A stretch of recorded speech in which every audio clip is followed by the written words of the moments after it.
Lost my screen. Oh, right. There we go. All right. 4:32, call the meeting to order. Let me find, I'll click the record button. Recording in progress. All right. Okay, call the meeting to order. It's Fire Station Building Committee, September 1st, 4:30. Chair statement, this meeting is being recorded. If any persons present are doing the same, they must notify the chair person at this time. I plan to record. This is Mary with the recorder. Okay, Mary. Thought I saw Dawn Moore in there too. Anyone else? Okay, I see a hand on. Thanks. Okay, call the roll. David Singer. Present. Butch Hawkins, present. Mayor. I am here. All right, Chief. Present. Tran, thank you. Liz Gilman. Here. Carol Collins. No. David Mascaratello. Steve Draculich. Here. Thank you. Jean Wall. Here. Amy McMahon. Jen Stromston. Here. Thank you. Jim Nguyen. Here. Okay, non-voting members, Carla Warner. Camping. Camping, George Vanderlinder.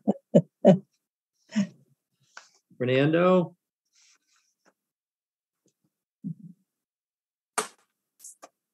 Laura Phelps. Here. Chief Haig. Peter MacGyver. Present. Thank you. Greg Diefendorf. Here. Thanks, Greg.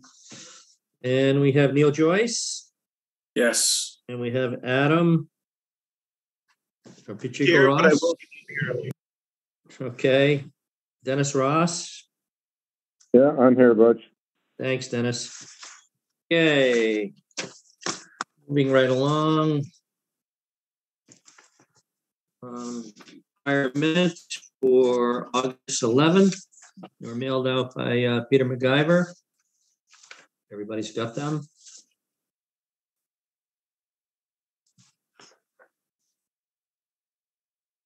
Motion to approve. Motion to. I'll second it. Okay. All right, Jim, thanks. Is there any further discussion on the minutes? Hearing none. David, how do you vote? Yes. Butch votes yes. Mayor? Yes. Thank you. Chief? Yes. Liz? Yes. Very good. Steve? Yes. Thanks. Jean? Yes. Jen? Yes. And Jim? Yes. Thank you. The minutes have been accepted. Excuse me, Butch. Yes. It's Carol, and I'm here too, and I approve the minutes. Yes. Okay, thank you, Carol. Okay, the next item on the agenda is a budget update from Neil on anything that's been spent since our last meeting. Butch, since we last met in early August, our invoices have been stagnant. We've just done progress payments for the architect as well as for the rental and on the modulars, excuse me. Total expenditures to date, $3.567 million. Should have been the same update you saw on August 10th. We'll be updating again based on invoices that are currently pending payment. Okay. Any question for Neil on the budget update? I can't see all, so I'll have to say something. Okay, very good. The next item, which is a great item, the grant update. Mayor can update us on that. Some really good news. What is that? What did you say? Oh, All right.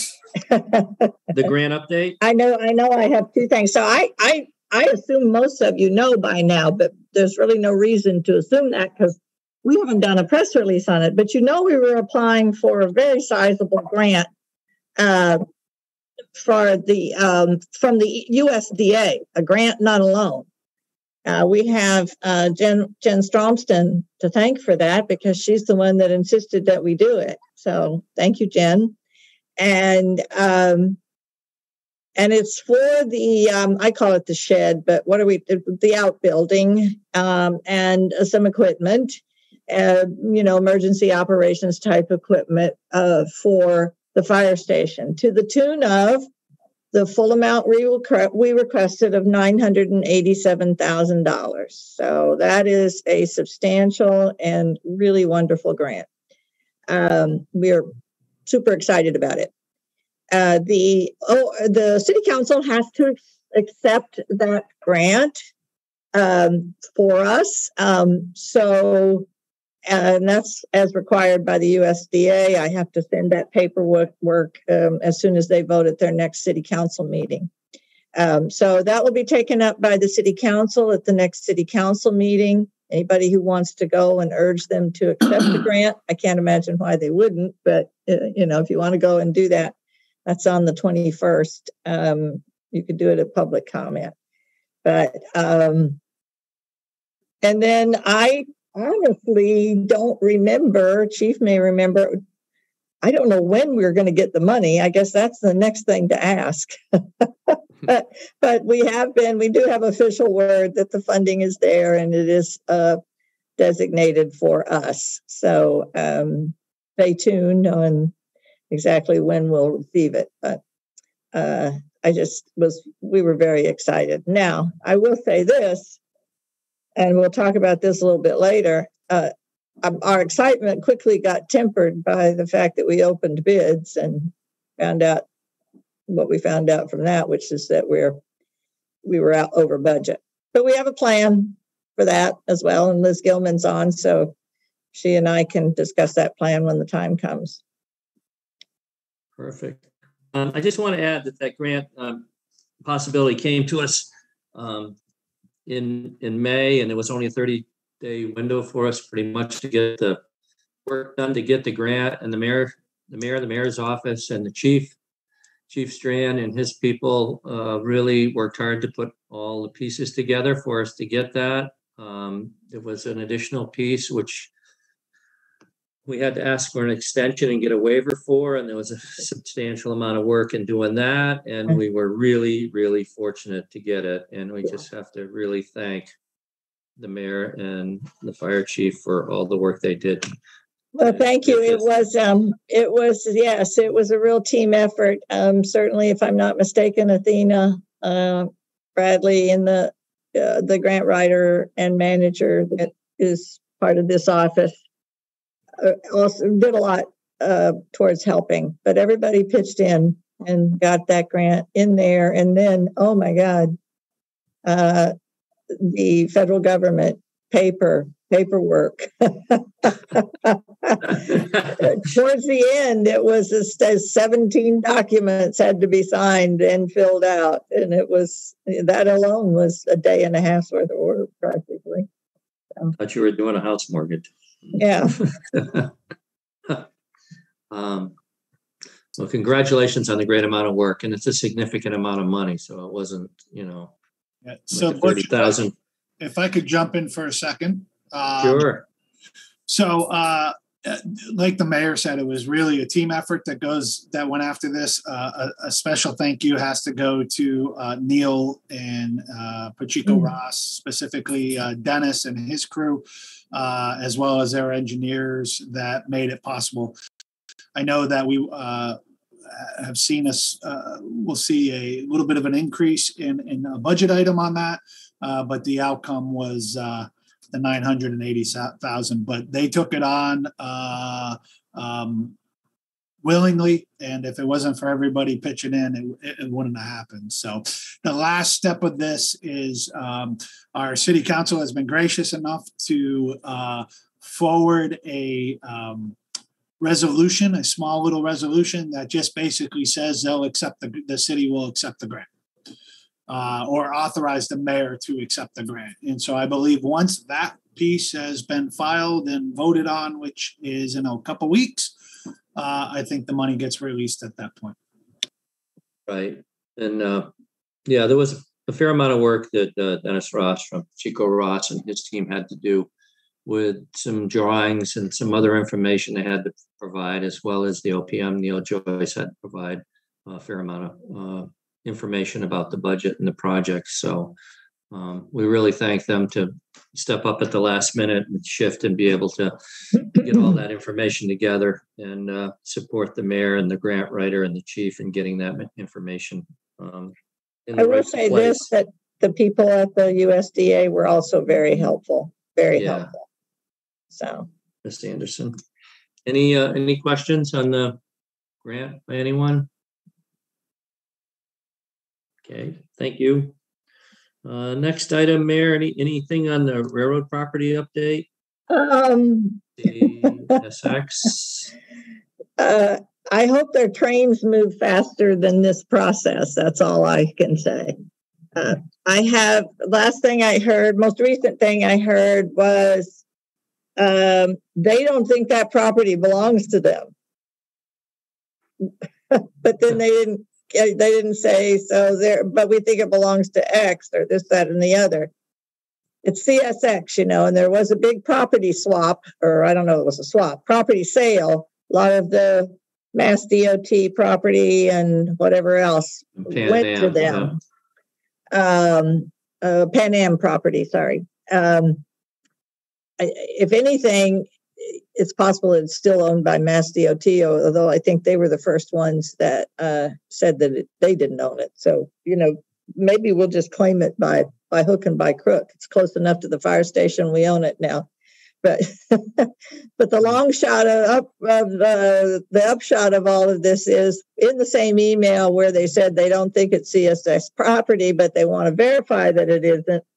And for the small sum of $5,000, they'll do a title search. And and then in smaller print in the email, it said, or if you want to do the title search and pass it on to us, then we'll have our legal team review it and so forth and so on. So Greg Schmidt will start. I assume that he might have a fair amount of material anyway from doing the title search on the actual property itself, not the property where the fire station is. But what he's doing is, and I spoke to him, I think it was Tuesday or early yesterday morning. He is sending it on to the title company to do the title search because he said, based on what I'm seeing here and this email, I think it's what we're going to call a more complicated search. And he said the title company will do it, and they'll do it for, half of or less of what CSX wanted. Questions on the mayor and the property? I will say this though. He did add, because it may be a more complicated title search, it could be 2 to 3 weeks before it's completed. So we're not going to find out for a while yet, unless it ends up not being that complicated. Okay, it's the continuing deal. Any questions to the mayor on that? Yeah. So the telephone pole relocation. I think we've talked with some folks, Neil. And it's really lumped into the title search, because what we're trying to do is to locate the poles on that adjacent parcel to get them away from the building envelope and enclosure. And until we can figure out who to ask for permission to set the poles on that lot, we're sort of dead in the water. We've explored options with Eversource, which have included overhead lines as well as underground lines, both options of which would require an easement or a license to use the property for that purpose.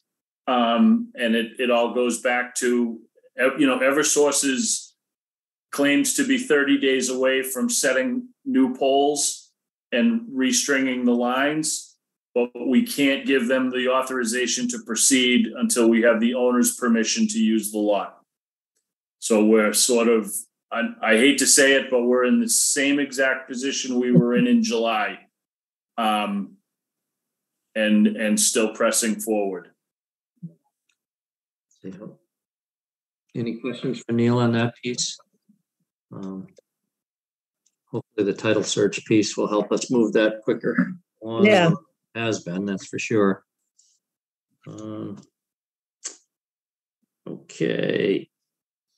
Moving to the big one on the plate today, which would be the general contract bids update, which came in on the 24th. I believe with the subcommittee pre-qualified 10 bidders, and I'll ask Neil to give us an update and how many and how it unfolded and what the changes to the budget are as a result.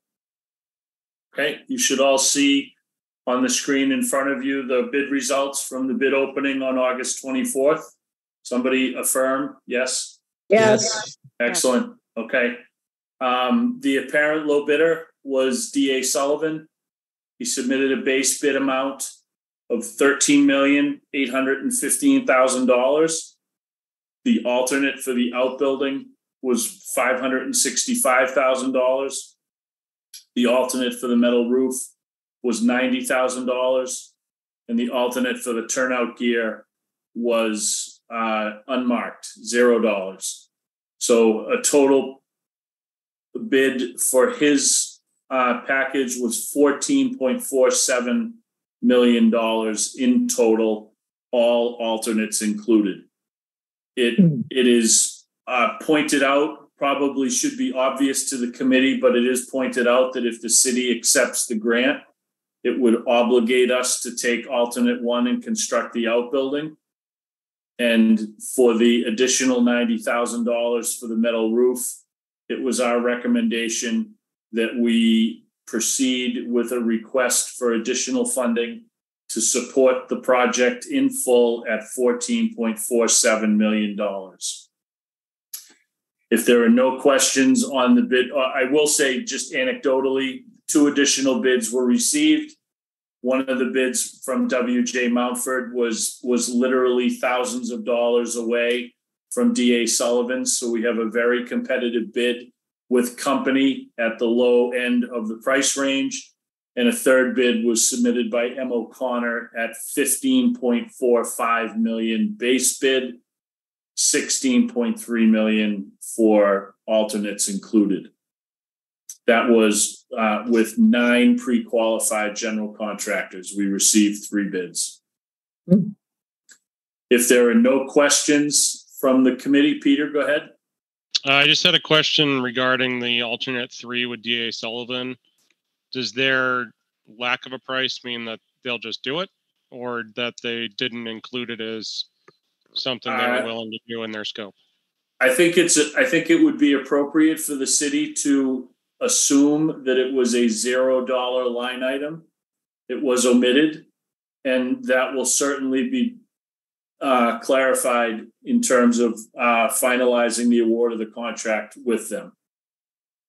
But they would not be entitled to revise their bid at this point in time. That is not afforded to them. Thank you. Okay. Neil, this is Dennis. I have a question, probably to the mayor, actually. Because alternate 1 outbuilding is $565,000, I believe that's slightly less than what is actually in the grant, because the grant is divided up to the outbuilding, the generator, and the EOC. If you do not use all of the outbuilding money, does it just, what you don't use, just go away? Or are you allowed to put it into the generator or the EOC? Do you know if you have that flexibility? I don't know. Does anybody remember, anybody being the chief? Because I sure don't. Maybe Athena would, but she's not on this meeting. does anybody remember reading any restrictions that would imply that if you don't use it all, you send it back to us, or? Well, that's the truth with any grant. But someone told me, and I didn't read this, that it can be used on the EOC Center. So if, say, Pacheco Ross could quantify what that piece of the building is, and then also the generator. I think it was the fire chief who told me this. Yeah. So I will have to confirm on this, but typically grants that we deal with at the federal level is as long as it's used for items within the project that have already been identified as part of the grant, then there's some flexibility typically that goes with that. But I will not say that with 100% certainty. Mm. Yeah, so that would be good, Certainly. We'd want to use every dollar. Yeah. Any questions? Any other questions regarding the bid or the bid results? You have to say something because I can't see anybody. No. So explain that, how that changes all right. Updates our budget. Mm. So hold on just 1 second. I'm going to try to unshare my screen.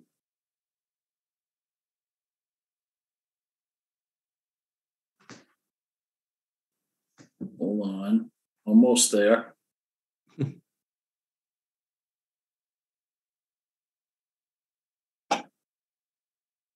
What's the matter?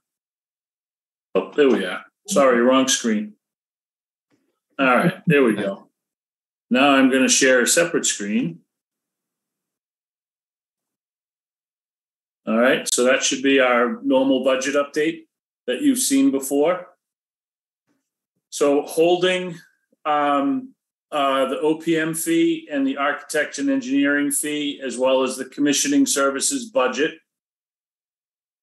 Those are consistent with the numbers that you have seen before. There is a adjustment made for the amount of the construction bids at $14.47 million. We have adjusted the furniture, fixtures, and equipment back to the $615,000 that was originally contemplated in the budget. In addition to that, as we discussed it with the committee at the last meeting, we've included an extension of 6 months on the temporary fire station at roughly $50,000 a month to extend that term from July of 2023 until roughly the end of December of 2023, which would coincide with the anticipated construction and opening of the new station. And then in addition, we restored the construction contingency to 5% of the construction budget. And we added a soft cost contingency, assuming that we will see a similar price escalation to the furniture, fixtures, and equipment that we saw on the construction side as the project moves forward and purchases furniture and equipment. So when you account for all of the changes in yellow to the budget, it brings the anticipated total project budget to $21.7 million for the fire station. Any questions as to how that number was arrived at?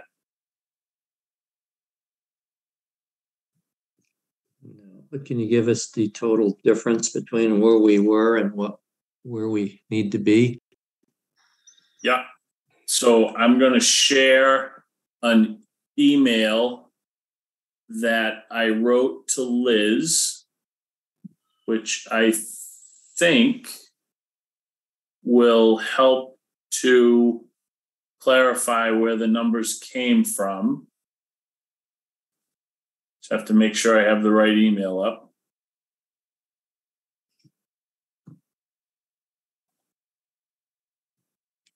Yes. So that is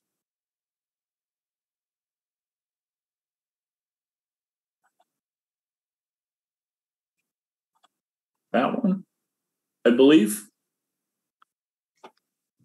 So making those adjustments in the bid, the funding that was in place as of the day we opened the bids was $18 million, making the adjustment for the full utilization of the USDA grant at $987,000.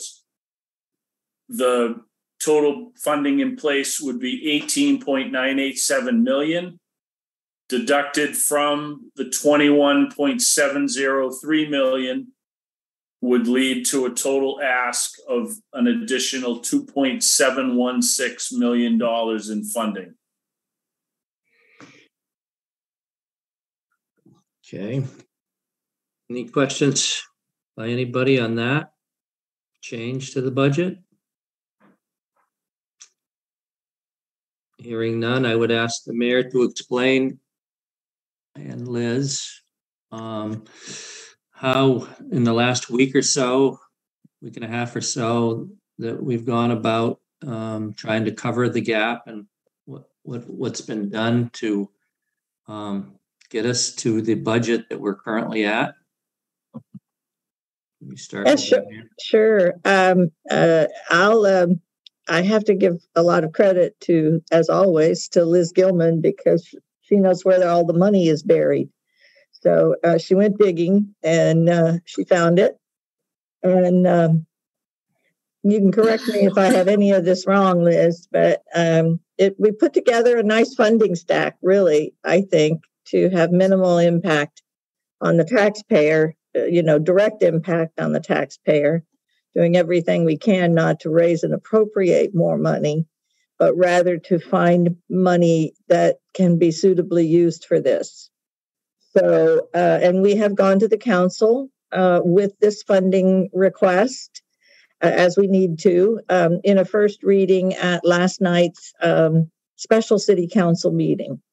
So we are asking for, and when I finish, Liz can explain how the bond premium works, but we are asking for $750,000 in bond premium, $1 million in capital stabilization, $500,000 in borrowing. Now, just to add a note to that, if you'll recall, the the Library Foundation was raising $2 million. And their intent was to give a significant portion of that $2 million back to the city to reduce the borrowing on the library. And therefore being able to free up some space. That's not a technical math finance term, to free up some space in the debt ceiling or the debt payment or ability to borrow.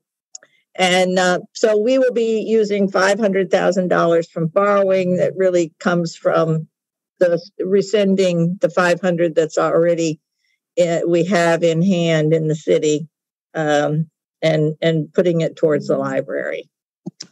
And then another $500,000 in ARPA funding. And I think that gets us to $1.75 million. Did I get that right, Liz? For capital stabilization and bond premium is $1.75 million. Yeah. Yeah. And then the other 500 and 500. Correct. Sorry, I didn't say that correctly. Wow. So all those orders were submitted to council. And I can't imagine, the only one I feel that they might get hung up on is the borrowing. But that in itself wouldn't keep us from signing contracts. So I do feel pretty confident about all this. I hope they pass it all, you know? So I think that we had bonded last April, and we did do some of the fire station, and we did a lot of the library and some other projects. And the way bond premium works for the fire station, it has to be applied to the fire station. We voted it that way. So we actually had 300,000 that was generated from what we bonded in April. And then other general fund projects, mostly the library, we had another 450,000. So both those items could go to the fire station. And, you know, honestly, been counting on, I was hoping that was going to cover any increase. But the other thing that's good, and this is why, you know, we've been so strong on the policies these past few years of having stabilizations, of having capital stabilization and having general stabilization.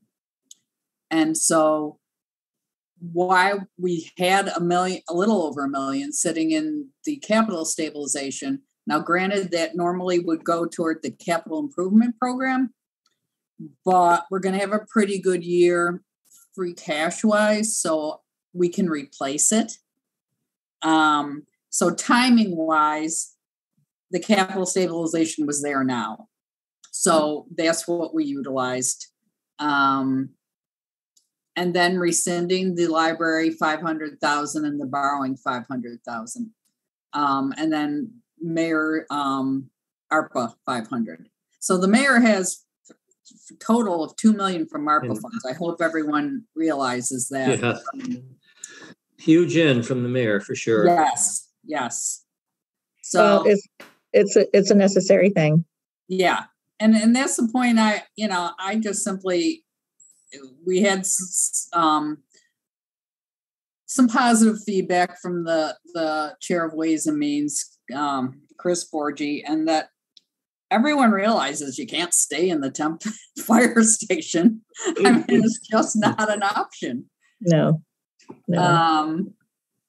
So hopefully this is, I mean, I expect to hear "I told you so" or something from a few counselors, but for the most part, they wanted to support. Back in the spring, several counselors wanted to come and advocate for more funding. So we're counting on them. Yes, we are. Putting our eggs in that basket. Counselor Healy is on the line. Oh, good. By the way. Yeah. Hi, Counselor. Thanks, Counselor. Duly noted. So a couple of things. I just want to give a shout out to David Singer for early on, many months ago, really wanted to include city council, some city councilors into the process, knowing that we would probably be facing some funding issues along the way, and sort of make them aware and educate them along the way of what our issues and problems with supply chain and costs rising as rapidly as they were. And I think that helped us be in the position that we're in today to have a pretty good conversation with counselors. So give David a handshake on that one. The other thing is, it's these two pieces are pretty complicated, and how it changed the budget, and why it changed the budget, and how we're attacking the problem on the funding source. So if anybody has any questions about where we're at and how we're trying to get to where we need to be, please say something and I'll recognize you. Chief. If I could, and we're going to put a little presentation together when we go to City Council, but I think it's important to understand that this is not a greenfield problem. This is a global problem. I have talked to a lot of fire chiefs that are sitting in the same position with their projects, and they're For example, there's a neighboring department that went through the whole process, got estimates from their architect, and the project was around 3 million. When they got the final estimates back, when it was all said and done, it was 5 million. So a $3 million project is $2 million over. And I think Neil could highlight it better than I could, but there are many, many, many projects across the Commonwealth that they put the effort in. It goes to the evaluators. They come out with a certain number. And then when the bids finally get open, they are way over. So I just wanted to point that out, that it is not unique to Greenfield. It's happening. I obviously had questions when we opened the bid, as everybody I think is having the same questions run through their mind initially, and doing some research, the inflation and the cost of construction and how the bids are turning out just within the last 6 months. I think it's telling to the overall picture of construction in municipal projects. So I think it's important people understand that. And the second thing is that we will show City Council, and I know that Pacheco Ross and team will help. When we put together the project, I think we need to remind everybody, including the general public at large, is we already made some significant changes to keep us within the budget that we thought we were in before the bids came open. And, so we'll have a list of that, shortening the roof, shortening up the building, some other cost saving measures that we've already taken to get us within budget. And we'll do a pretty solid presentation to City Council when we go and ask for the additional transfer of funds. So that's my 2 cents. Thank you. Anyone else? That piece of work is already underway. Kate and Adam have already started that. Perfect. Thank you, Dennis. Anybody else with a question or comment? I have a quick question. Sure, go ahead. Councilor Healy again. I'm not quite familiar with public work projects, but contract-wise, are these guaranteed maximum price contracts, stipulated sum contracts? Neil, it's a hard bid lump sum based on the contract documents as they were issued. Okay, all right. Just wondering, because sometimes on the larger projects, they're guaranteed maximum price, No. and it's open book plus a fee. But if that's the case, you're spending what you're spending.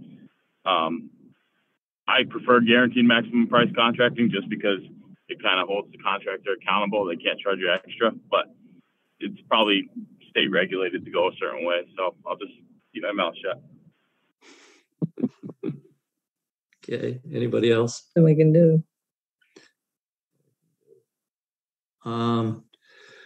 Well, I think the committee should vote to support the mayor and Liz, or have a vote to support the mayor and Liz and the chief going forward to City Council for the additional money, just to show that the committee is fully, should vote that way, fully in support of the funding we need.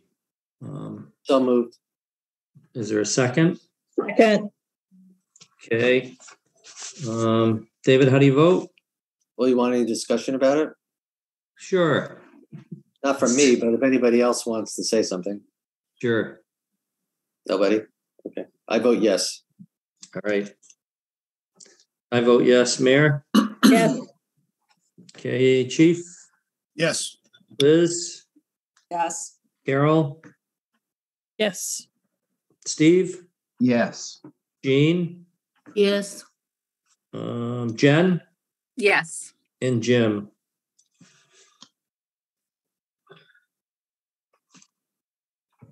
He's on mute. Yeah, I know.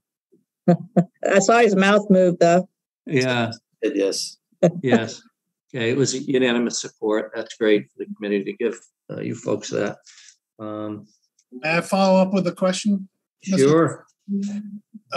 Could we get a update on what the timeline would look like at this point, provided everything goes appropriately? Sure.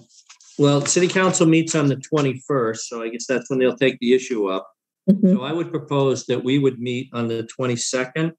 That's a Thursday. And if they pass everything, I think we should be, if I'm not mistaken, Neil, in a position to Yes, vote on an award. yes, the bids were submitted on August 24th. Statute requires that we make an award of a contract within 30 days of receipt of bids. So we are going to be right up against the finish line. I pray that we can get through council on the night of the 21st and that the vote is in the affirmative. Yeah. And then as soon as we have the affirming vote from city council, and this committee would make the recommendation based on an adjusted budget to move forward with an award, we would immediately notify the contractor and provide contracts for their execution. Can you just tell us what happens if we exceed the 30 days for bid awards?